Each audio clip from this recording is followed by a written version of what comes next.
All right, welcome back to the channel. It's your boy Fanon, and in this video, we are going to be in the women's boxing for a very fun conversation as we have some back and forth and hopefully a fight, probably not a fight, but hopefully a fight between Claressa Sheilds and Alycia Baumgardener.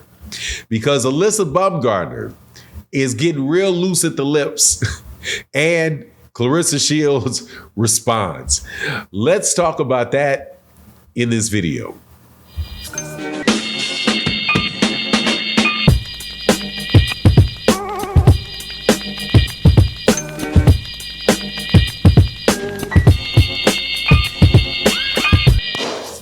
All right, welcome back to the channel. It's your boy Fanon, and in this video, we're going to be in the women's boxing division talking about two of my favorite fighters in women's boxing, the greatest woman of all time, and I'm going to give it to her, okay? I'm going to give it to her, Claressa Sheilds. Not like I have to give it to her. I think that she's earned it being, what is she, has she been undisputed in 3 different weight classes in women's boxing? From 168, 160, 154, definitely, you know, a 2-time Olympic gold medalist. Really, what else can you say about, I mean, how could you, at that point, how could you not give that to her? With the exception of maybe Ann Wolfe, because I know Ann Wolfe had like titles. She had like 8, some ridiculous stat about like 8 titles. And I don't know if she was ever like the quote unquote undisputed, but she won them in a lot of weight classes and is rightfully so in the Hall of Fame. But for the most part, man, other than Ann Wolfe, man, it's hands down Claressa Sheilds for the most accomplished female boxer, period. And we are in a time where there's a lot of women's boxing, and women's boxing is doing really well right now. And I'm very happy about it because I'm a big fan of it. And the other person involved is Alycia Baumgardener. Alycia Baumgardener is holding 3 belts. I do believe she is at maybe lightweight or 140. Please forgive me for messing up her weight class. However, she just had there was just a fight that took place at 154 between a woman that she knocked out, whose name is skipping me, and Cecilia Braekhus, somebody else that at a point in time could have made an argument for being the greatest woman of all time. And after that fight, which was a draw, by the way, and I was happy it was a draw because the fight was very close, but for some reason, DAZN was calling it like it was some lopsided win for I think it was Sandy Martin. Some lopsided win for her. Well, it's ridiculous, but whatever. It winds up being a majority draw, and Alycia Baumgardener says, "Hey, I'll fight Claressa Sheilds." And she said, "I'll fight her at 147 or 154." Right, and after that, somebody asks Alycia Baumgardener, "Hey, who would you wait? Yeah, sure, you'll fight her, but how about you fight Claressa Sheilds?" And then Alycia Baumgardener responds and she asks Claressa Sheilds and says, "I'll fight Claressa Sheilds too." Claressa Sheilds that's like, okay, yeah, right. However, here's the thing, man. I think she'll do it, and I'll tell you why. But before I do, let me welcome you back to the channel. I forgot that part of the video. Welcome back to the channel. If you are new to the channel, please accept my invitation to hit the subscribe button, hit the bell icon so you can be notified when we release more videos. And if you're a longtime subscriber and supporter of the channel, thank you so much for your continued support. It really does mean a ton. I say let's do it, man. Why not? Why not? You haven't really had that. You've had women go the other direction, right? Which is in women's is really weird. Like in boxing, in men's boxing, people typically go up in weight, right? They typically go up in weight, and they go say, for example, take who do I want to take that moved up? Canelo Alvarez. Let's take Canelo Alvarez.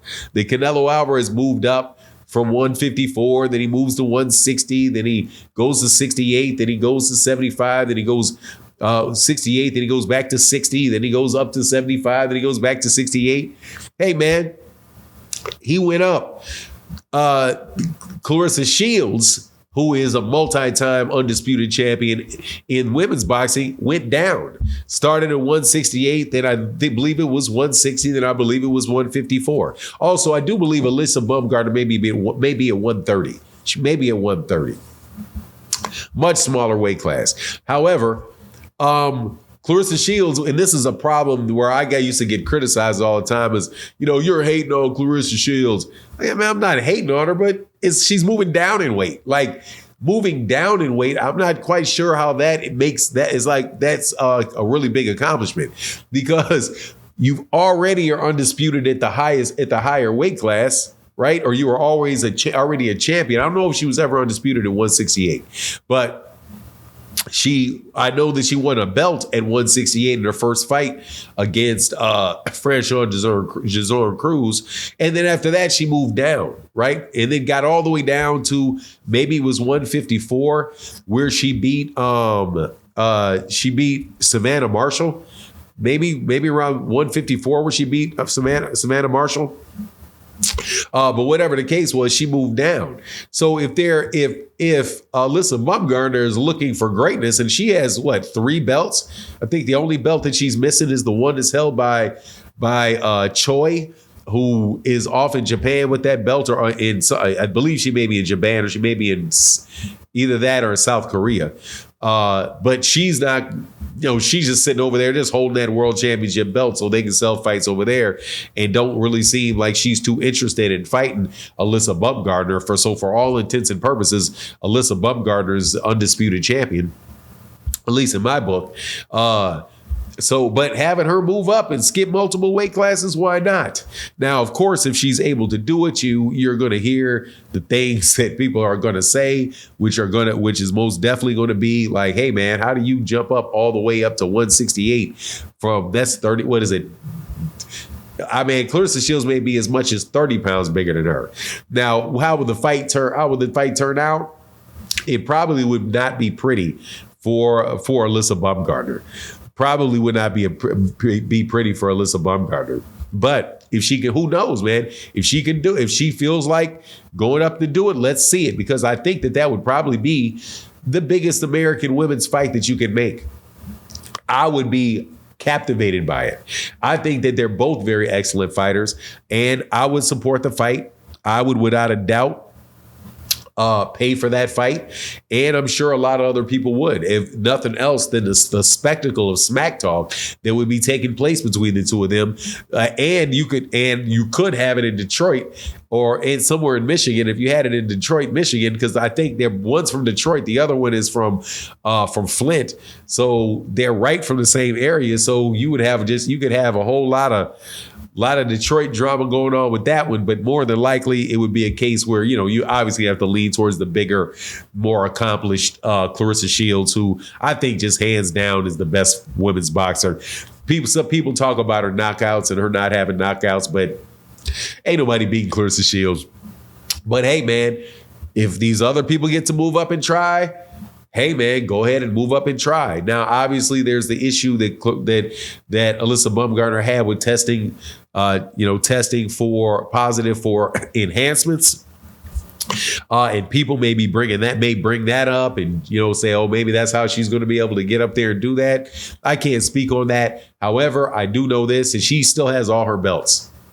Nobody stripped her of her belts after that information came out. And so to me, it almost seems as if it wasn't real, as if that was like a PR ploy or something by Matchroom, which is something that was said by Jessica McCaskill. But Jessica McCaskill, of course, turned around and recanted it. But the cat was out the bag after you said it. But seeing as nobody stripped her, man, must not have been nothing. But anyway, that's my take on the matter. You let me know what you think in the comment section. And with that, I'm out.